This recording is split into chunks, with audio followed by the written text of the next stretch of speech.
Amuna gibili ben. Kamo pamalichangwa Chineke nyelo mudafa kodo zobo danyi. Kamona gibili ben. Nandikano pamalichangwa Chineke nyelo mudafa kodo zobo danyi. Kamona gibili ben. Nandikano pamalichangwa Chineke nyelo mudafa kodo zobo danyi. Kamona gibili ben. Uponu ya Santa.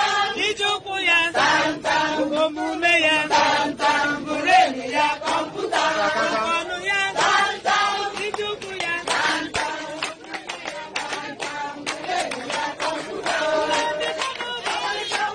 Chineke nyelo mudafa kodo zobo danyi. Kamona gibili ben. Nandikano Pamalichangwa Chineke nyelo mudafa kodo zobo danyi. Kamona gibili ben. Uponu ya Santa. Ijukwu ya Santa. Omume ya Santa. Bureni ya komputa. Onye na-ewe nyawebe onye ọ na-asụ Yasuba. onye na-ewe Yawebe. Urenu ya Komputa. onye na-ewe Yawebe. onye ọ na-asụ Yasuba. onye na-ewe Yawebe. Bureni ya komputa. Nandikano Pamalichangwa Chineke nyelo mudafa kodo zobo danyi. Kamona gibili ben. Uponu ya Ijukwu ya Omume ya Bureni ya komputa.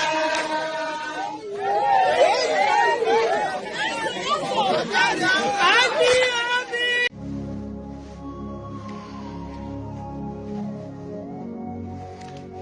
ezi onye nwe anyị na Chineke nna nke pụrụ m ihe niile, Chukwu okike abịa ma bụ onye anyị na-efe na-agọzi aha nsọ ya, onye ọbụla naanị ya na-achị, na onye mmụọ na mmadụ na-erubere isi, na onye ọbụla naanị ya bụ ọka aka. Ụbọchị ene ka anyị na-etuga eze ebube dị ngọzi, mmalite na ọgwụgwụ. Ndị gboo wee tụọ gị ebighị ebi, onye nwe m, ụmụ gị wee gbakọọ n'ụwa niile iwe nara ozi ọma nke gị onwe gị n'ezi ha site n'ọnụ mmadụ dị ndụ na nke ebere dị ngọzi. Anyị wee na-asị na onweghị ihe ọbụla nke anyị onwe anyị bụ n'ihi na ọ bụ anụkpa ahụ sọsọ ka mmadụ dị ndụ bụ. Ofu ụbọchị anyị ga-anwụ, maka na okwu nsọ gị na-adịgị ma ruo mgbe ebighị ebi, n'ihi na okwu gị niile ga-abịarịrị na mmezu. Ọbịa mere Biafra ga-eji wee bịa na mgbe nke anyị. Anyị wee na-akpọkụ uwe na-arịọ gị na-asị, lekwa ude nke anyị na-asụ n'akwa nke anyị na-ebe ka o metụta gị n'obi. Onye nwe m na Chineke nna nke igwe, biko dịka isi wee napụta ụmụ gị n'ọbụ n'Ijipt site otu wee wezuga ụmụ gị bụ ndị Biafra mgbe ekwensu bụ zuu nke mmadụ dị ndụ kere. Anyị wee na-aja gị mma, na-asị gị n'ime ọnọdụ anyị na anyị ga-ekele ha nsọ gị, wee nye gị nsọpụrụ ụtọ na ịja mma mgbe niile, n'ihi na anyị enweghị chi ọzọ ewezuga gị. Anyị nwe anyị anaghị efe arụsị. Ọbịa mere iji wee na-agọzi nsọmụkwụ anyị niile. Ọbịa mere IPOB ji wee gbaa mgbọrọgwụ n'ụwa niile. Anyị anaghị atụ egwu mmadụ dị ndụ. Anyị wee na-eto gị eze ebube dị ngọzi, sị gị biko gbatara anyị ọsọ enyemaka. Ọ bụ naanị gị bụ onye anyị defe nwanyị akpụ isi ala nye ka i wee napụta ndị gị n'ọbụ nke ekwensu. Anyị wee na-enye gị ofe na nsọpụrụ na ịja mma, na-asị lekwa ka ndị iro anyị niile ka kasị wee baa ha ọnụ, ha wee daa hapụ ikonye ọzọ. Obodo ekwensu bụ zu ala nwekwa n'ihi eze ebube dị ngọzi. Anyị ọnwa anyị bụ ụmụ gị wee na-akpọkwa ha nsọ gị, na-asị na emeghị chi ọzọ egwezuga gị. Anyị wee na-aja gị mma, wee na-eto gị, na-asị onye kere ihe niile kere eke mana nwere onye kere na n'otuto niile na nsọpụrụ niile na ịja mma niile site n'ebighị ebi, mara ebighị ka a na-arịọ gị. Ise. Welcome to this very morning program. My name again still remains Onyebuchi Nwashigburobi, known as the Great Seer or the Sea of the Seer. Number 1. Nwashigburobi, T Okpontu, and I have brought nothing but the undiluted truth. Eziokwu nke Chineke ana-akụ mmiri. That is one thing that I have brought upon this very platform. And you must hit the like button and share this very particular program. I am Nwashigburobi, please. Now, if you must listen to me, after the disgrace of the idiot called Ejiofor, come and listen to the nonsense that they are talking. They said, according to Ejiofor said that he is the person that sacked himself from Mazi Nnamdi Kanu, not Mazi Nnamdi Kanu that sacked him. Is that not so? What he's telling the people now. So why is he writing that he won a case and they sack him? They won a case. He won a case and they terminate his contract. Uchechi said it a few days ago That is after spreading the narrative previously that, oh, Ejiofor was not sacked, oh, he was not sacked, that this, Uchechi said it in Nneakwuna Chimezie's platform that maybe they cannot control Ejiofor. That is the reason why they terminated Ejiofor's contract. And Ejiofor did not do anything. It is Uchechi who is in a state to tell us because Ejiofor is the boyfriend to Uchechi. That is the cheating partner to Uchechi. The lawyer who was sent to represent somebody. And the lawyer went representing the wife of the person. You people are seeing it clear in broad daylight. Just as the idiot claimed, oh, my husband, but she's not standing with her husband. She stands with the lawyer that was fired. And she told him on Nneakwuna Chimezie's platform that, oh, Mazen Nnamdi Kanu is not the one controlling himself. His brothers control him. Even to eat, his brothers control him to eat. That is the reason why his brothers stopped me from cooking for Mazen Nnamdi Kanu as a dundee and as a table that Mazen Nnamdi Kanu is. The brother comes into your own kitchen, into his kitchen, and stop the wife. That is the type of lie that they dish out. And it is only brains that cannot comprehend what is happening that will believe them. I am Onyebuchinwa Ashibrobi, please. The Okuchi Nwunyemad barrister said, and I quote, that he rescued himself from Mazen Nnamdi Kanu's court case. But the same Okuchi Nwunyemad barrister said in an interview that they terminated his contract because they cannot control him. According to him, I wonder which type of mouth that he have. They terminated my contract because they cannot. Okay, it depends on who interviews him. So it depends. His talk is depending on whom he speaks to. Obruno speak to somebody, another different person today, in order to spread a very different narrative. He's going to say a different thing just to spread the narrative, the narrative agenda that they want to spread in that particular program. Shame supposed to be of that Okuchi Nwunyemad barrister. Barrister Ikpunwai. Hello, my Lord. My Lord.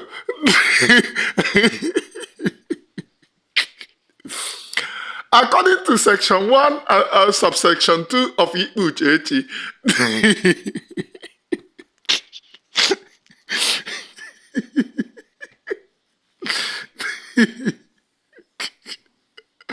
hey, I wonder if these very people have a family relative. They should be covering their faces in shame by now. If you see the idiot where he's wearing wig, he look like those lawyers of Wazirike. Hey, I am Onyebuchinwa Ashibrobi. You can't beat me. Yeah, you must understand that I spread nothing but the undiluted truth. I spread nothing but the undiluted truth. You can talk rubbish for all you care. You can do your character assassination for all you care. But the truth remaineth truth. We stand gidibam on this very day to spread the gospel. It doesn't matter what you do and the lies that you perpetrate. I am Onyebuchinwa Ashibrobi, one of it very kind. And I preach nothing but the undiluted truth.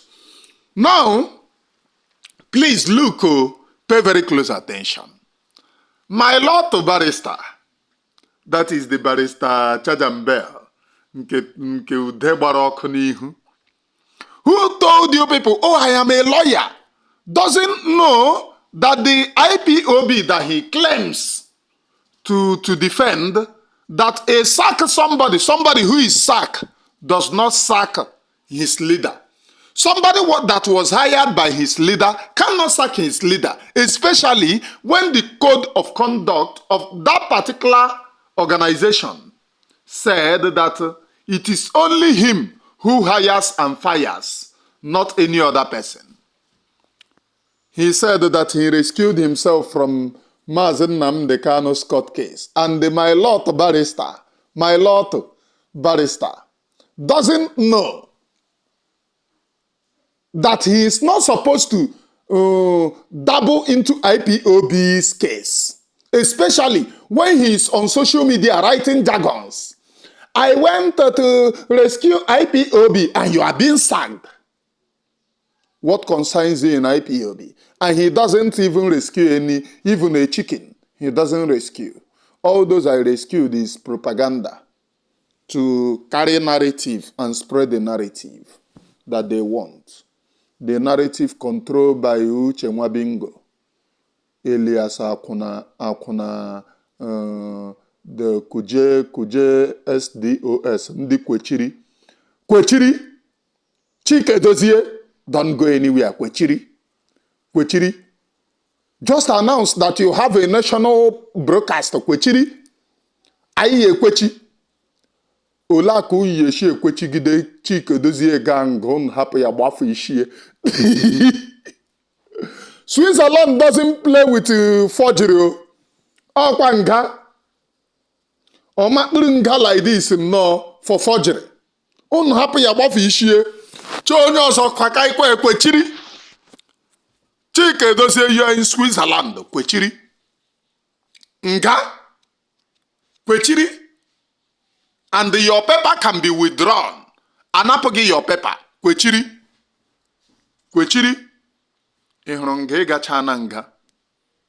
Switzerland, I have a lot of people in Switzerland. I have a lot of able-bodied men in Switzerland. Able-bodied men in the sense of overall court, hayako. Overall court, hayako. Overall two fighting, then go fight. But they are one of the finest gentlemen. They cannot be tampered. The best gentleman doesn't allow you to rubbish him. A dovetai one side where kugodugi duru kanduru boy kwatai tell you that, oh, I am a gentleman and I have disciplined you. I am Washibrobi, please.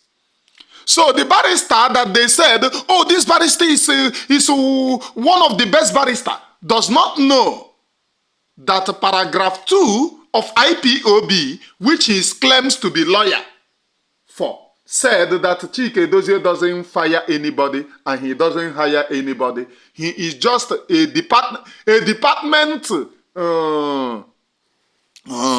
leader. The department called DOS. In IPOB, there are too many departments. There are intelligent departments which are not loyal to Chike Dozie. Don't you know? Are you people not aware that intelligent department reports to only one man, Mazen Nnamdi Kanu? Go and ask.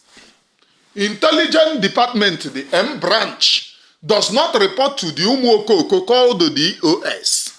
They report to only one man, Mazen Nnamdi Kanu. The M branch reports to Mazen Nnamdi Kanu. Intelligent department, which you can call them M branch also, reports to Mazen Nnamdi Kanu. They don't report to DOS. So how come they are leading DOS? Oh, we are the leaders, we are the structure, and you do not control these very people.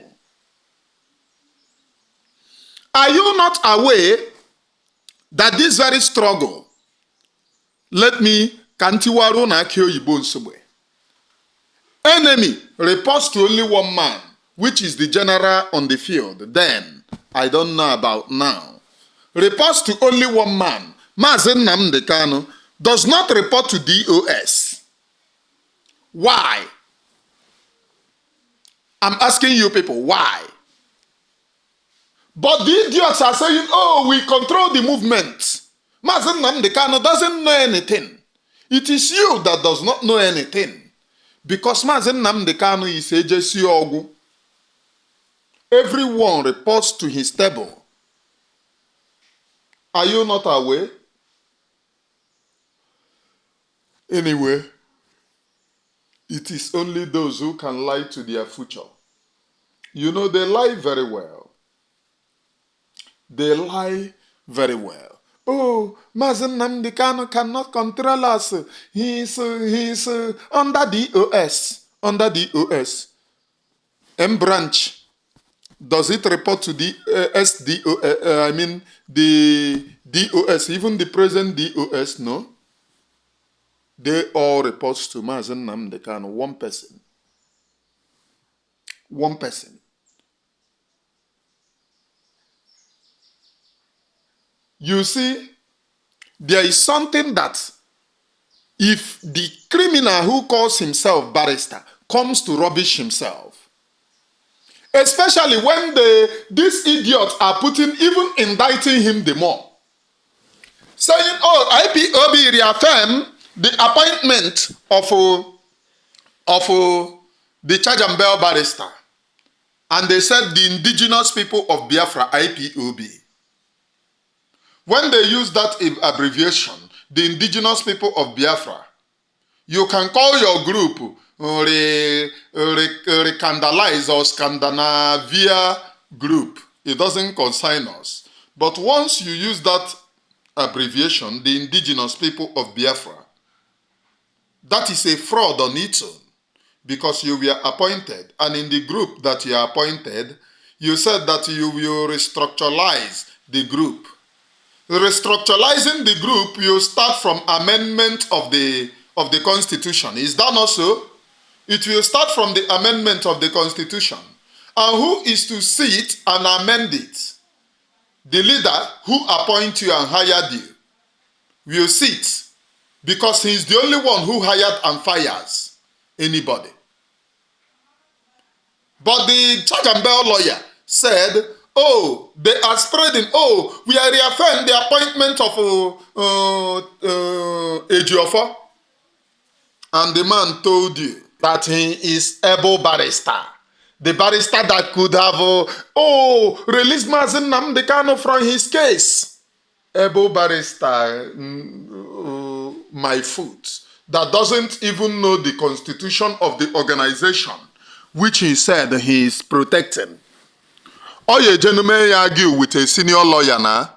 Oye je hana Ezekome okwa ha se na ha mego appoint Ezekome and Ejiofor.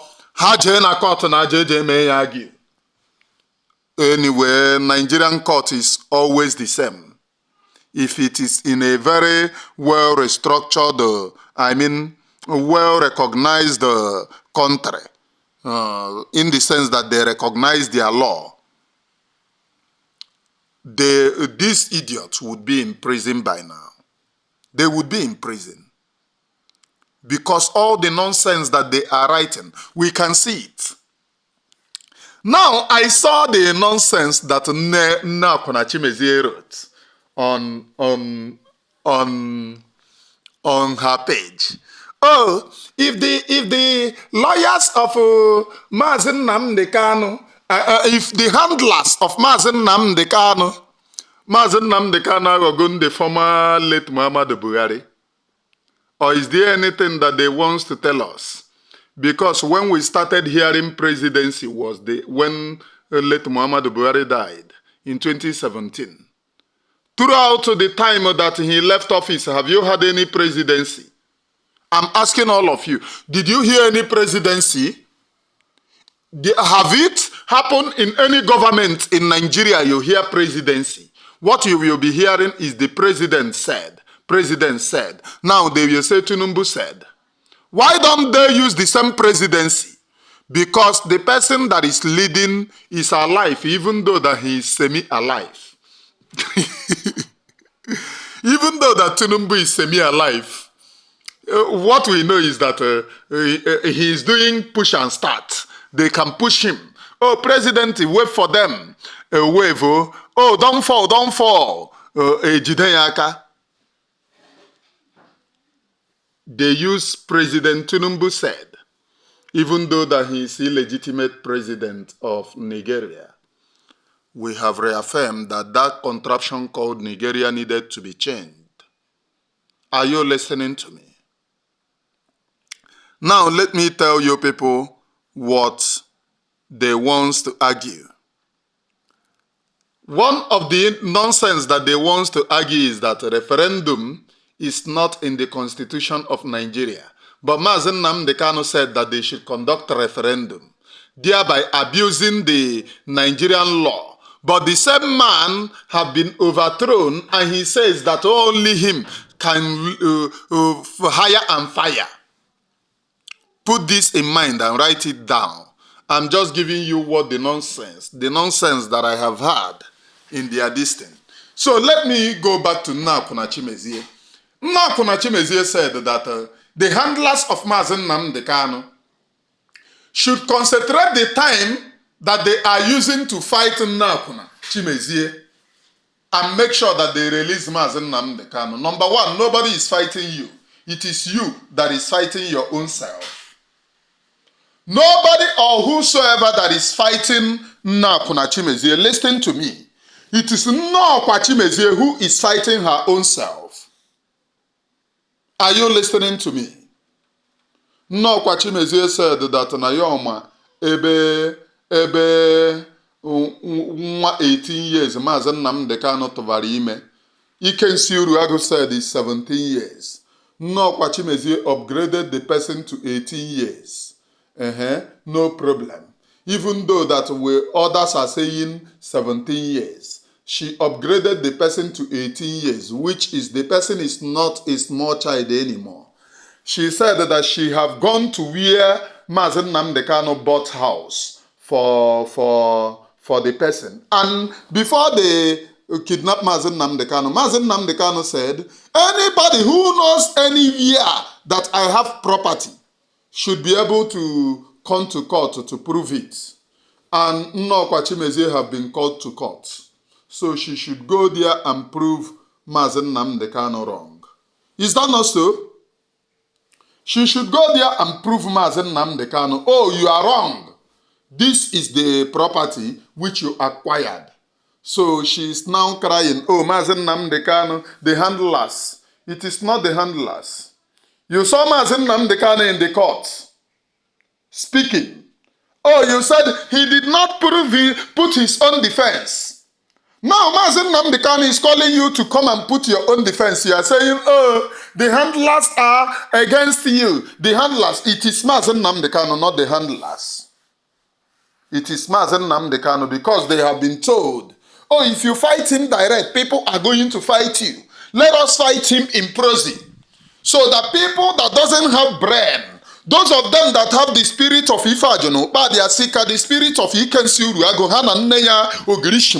the spirit of Chukwuka Ofuegbu, and the spirit of those idiots, Migmarolin, both those idiots calling you on phone. They love Biafra, but they are betrayers. They want to extract one or two information which they failed. They have failed on arrival. In this very movement, they have failed on arrival. I am the master of the game. Maybe you people may not understand, but I'm waiting for them to bring the case on. I am Onyebuchi Nwashigburobi, please, preaching nothing but the undiluted truth. What I preach here is undiluted truth. If you like, listen. If you don't like, don't listen. My own is to give you that undiluted truth as it is. I don't have to dilute it because of record's sake. And I will tell you people, this very struggle must continue. It doesn't matter what the enemy does. It doesn't matter their lies. It doesn't matter their propaganda. It doesn't matter their character assassination. It will continue. Now, Nneakwuna Chimezie is asking those people to put their effort in defending Mazen Nnamdi Kanu. But you don't want to prove the things that you have said. You have threatened that you will go raw. Is there anything that you will say that have not been said in the court? Or do you think that there is anything that they have against Mazen Nnamdi Kanu which they will not bring to the court that they have not brought? Is there anything? They should go to court to prove it. And you are saying, oh, the handlers of Mazen Nnamdi Kanu, it seems that you are daft. When it matters to, oh, Mazen Nnamdi Kanu spoil Alibo, you will say, oh, he give instruction. Even he is inside prison, creating movement. But when they sue you, he is no longer the person suing you. It is the handlers. But you made us to know that it is Mazen Nnamdi Kanu creating terrorists. Even he created terrorists. He is creating 100 men, creating Nka. Whatever you have said, go to court to prove it. You said, oh, it's no longer Mazen Nnamdi Kanu, but the handlers of Mazen Nnamdi Kanu. Don't you see that you are putting yourself in a tight corner? Because it is being obvious. Even those who cannot see the handwriting on the wall are seeing it. I don't mean the idiots who we are giving 5 naira to come and talk rubbish. Including the Akuna, the one that used Biafra drone in Europe. All of them will be in trouble. Many of their papers will be withdrawn. You cannot use Biafra to lie. You did it in France. And continue the propaganda against Mazen Nnamdi Kanu. We are coming to Italy. And we will tell the Italian government that you lied. You lied full time. You lied. Those criminals help you to lie. You are Omote. You are Onye Yoruba. You are not Umu. You are not Nwa. You are Omo. Omo is for Yoruba. Omo means son. Just as Igbo say Nwa. Just as Igbo say Nwa. And so they say Omo. Ijejie Biafra ria duro shini ashawo poteba na akụ inyo. It is only forward ever, backward never. On the internet, I have seen a lot of bullshit that they are writing. But let it know, Biafra have been brought in the international level, and it will be so. And again, I noticed that since they sued Nwanyi Imiezi, and she said, oh, content creator, Ejiofor is your barrister. Ejiofor never won any case. If Ejiofor push you inside prison, he go push you enter.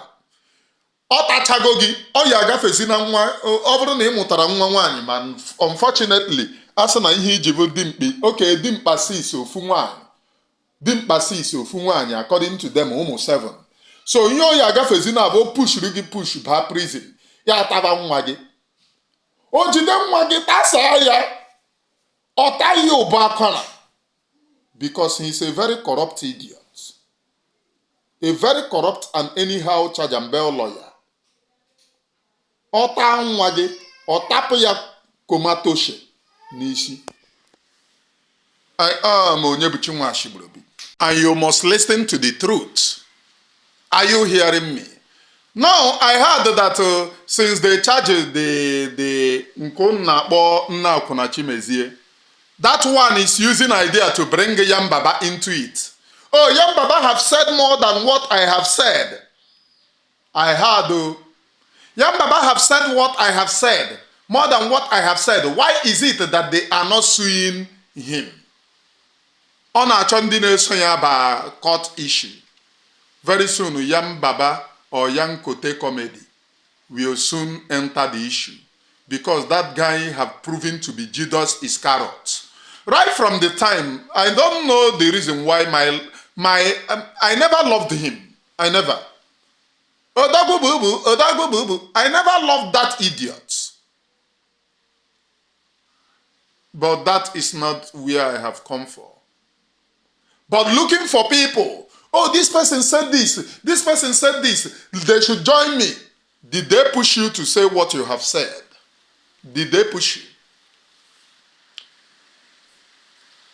After the sacking, the public disgrace of her own lawyer, you will go to court to argue with Ejimako. You don't know that arguing with Ejimako in court can cause you high BP. Imaha. Arguing with a lawyer in court can cause you high BP. That is the reason why the news Guinea one that invited Nabugu to their platform. Jira idea by their son, all the son that they have, they advised him na pull down the video. They now pull it down and tender apology. Direct. And one idiot in case when the time comes, people should not plead for this idiot, please. When the time comes, the idiot in case every foolish man wants to identify with royalty. Every foolish man wants to add a dignified name into his foolishness. Nke a sị na ya ọ bụ ijele. Nke a sị na ya ọ bụ ikensi uru agụ. Nke a sị na ya ọ bụ eze ikoro. A very beautiful name. A very dignified name. All of them wants to identify with a very dignified name. Nke ọzọ sị na ya ọ bụ ka ezi dị idiot. Nke sị na ya ọ bụ obi nwanne ndị ara. Remind me their names. They love bearing a very dignified name. Obi nwanne. Hey! Iwe nwanne ahụ eru n'ọkpụkpụ ihe m mere gị gbaghara. Ọ nụrụ ube nwanne agba n'ọsọ. Ma mụ na gị bụ nwanne. Ya ka mmadụ bịara sị na ya ọ bụ obi ndị ara. Sabotaging. They all want to answer very beautiful names. Before you join their Sabo institution, they will ask you, what is your name? Gisa no to Rasta idiot. I say, you know, go and check for one Igbo dignified name. Bear it. Our task is to rubbish the Igbo race. So Fulani will always tell them, bear a dignified Igbo name. So that tomorrow when people remember that name, they will say, no, I cannot identify with such a name. Just as Ifeana Ajona. How many of you know that Ifeana Ajona is a very good name? How many of you know? Ifeana Ajona is a very good name. But the Sabo rubbish the name. Today, you cannot bear that Ifeana Ajona. Today. Ifeana Ajona is the name, but the popular called him Ife Ajona. But the name is Ifeana Ajona. But you know, some names, people look for a way to cut it short. Ife Ajona. Ife Ajona. Ife Ajona. And that is how they ended up with Ife Ajona. I am Onyebuchinwa Shibrobi. It's very good that they push it to Ife Ajona so people can bear Ifeana Ajona tomorrow. Because the difference is clear. But you know, even if you bear Ifeana Ajona, the Sabo spirit from Ife Ajona will connect to Ifeana Ajona and destroy you. Just leave the name. Just leave it. Leave it for the Sabo, and if Sabo can come and take it, please. I am Onyebuchinwa Shibrobi, please. I preach nothing but the undiluted truth. Now, if you notice under this particular post of Nneakwuna Chimezie, the criminal, if NNK handlers should put all the energy in keeping him relevant on social media on his release, he ought to be out by now. So what they are now saying, in this thing, it says it all, that what they wanted is to demonize the name of Mazi Nnamdi Kanu and make sure that the name is no longer relevant.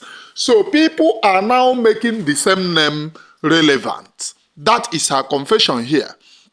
And you know these very people, they lie. A lot of lie. There is the one called the Keke Ụda that will come. Oh, you know the gravity of the evidence that we have. Every one of them evidence. None of them have ever posted the nonsense called evidence to you. ask them evidence, they will begin to talk like Nde. When they wanted to fight Simon Ekpa, when they were calling me to be in their camp, that they will start business for me, that they can do everything for me, that they will start whatever business for me. They told me that, do you know evidence they have against Master Simon Ekpa? I told them, oh, yeah, evidence. They will say, oh, it's not something that we will publish by now. It's evidence. Do you know evidence? And you want me to be against him? You cannot give me evidence. Oh, okay. Is he working for Mazen Nnamdi Kanu? You said, oh yeah, Master Simon is working for Mazen Nnamdi Kanu. They will say, oh yeah, Mazen Nnamdi Kanu said he's not working for me. This and that. And today, the people that told me those days, Mazen Nnamdi Kanu said he's not working for me, he's forcing himself. They are now saying, confessing after many years, that Mazen Nnamdi Kanu appointed Mazen Simon Ekpa, and they are the ones fighting against the appointment of Mazen Simon Ekpa by saying that Mazen Nnamdi Kanu appointed Mazen Simon Ekpa. Are you hearing them? If you remember those days, they will tell you, oh, Mazen Simon Ekpa is a demon lying against Mazen Nnamdi Kanu. Mazen Nnamdi Kanu have said that Mazen Simon Ekpa doesn't work with us. And that is their evidence. Today, they are the ones telling you, oh, they actually lied to you many years to remain relevant.